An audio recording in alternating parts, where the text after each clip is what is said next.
The Lion of the South, the legacy of Merymose. The golden sun of Kemet burned high above the Nile, casting its brilliance upon the bustling city of Thebes. The palace of Amenhotep III stood as a testament to Egypt's unmatched power, its towering columns adorned with inscriptions of conquest and divine favor. At the heart of this empire was a man whose name would be spoken with reverence and fear alike: Merymose, the pharaoh's most trusted general and the guardian of the two lands. A call to war. Merymose had long served Amenhotep III, rising through the ranks with a combination of ruthless efficiency and tactical brilliance. He was not just a warrior, he was a strategist, a diplomat, and a leader whose victories had secured Egypt's dominion over Nubia and its influence in the Levant. Word had arrived at Thebes that a coalition of rebellious Nubian tribes, emboldened by Egypt's increasing focus on the northern frontiers, had begun raiding the vital trade routes along the Nile. Gold caravans, the lifeblood of the empire, were disappearing into the desert, and Amenhotep's patience had worn thin. Standing before the pharaoh, Merymose listened as the divine ruler decreed, "Go forth, my Lion of the South, crush this rebellion and remind all who challenge Egypt that the might of Amun stands behind us." With a measured nod, Merymose accepted the command. He would lead the army south once more, and this time he would not merely quell the unrest. He would ensure that Nubia remained eternally bound to the will of Kemet. The Nubian Campaign. Merymose's forces moved swiftly down the river, a fleet of war galleys shadowing their march along the banks.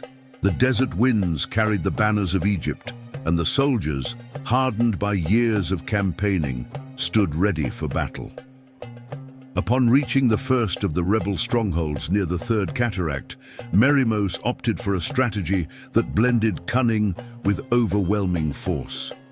Instead of a direct assault, he sent emissaries bearing lavish gifts, enticing the lesser chieftains to turn against their own kin. In secret, he dispatched spies to sow discord among the rebels.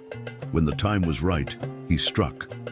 Under the cover of darkness, Egyptian chariots thundered across the arid plains, catching the enemy unprepared. Arrows rained from the skies as Merymose's infantry surged forward, their bronze-tipped spears gleaming under the moonlight. The battle was swift and decisive. Nubian warriors fought fiercely, but they were no match for Egypt's disciplined legions. With the fall of their stronghold, the remaining chieftains, fearing retribution, knelt before Merymose. He did not execute them.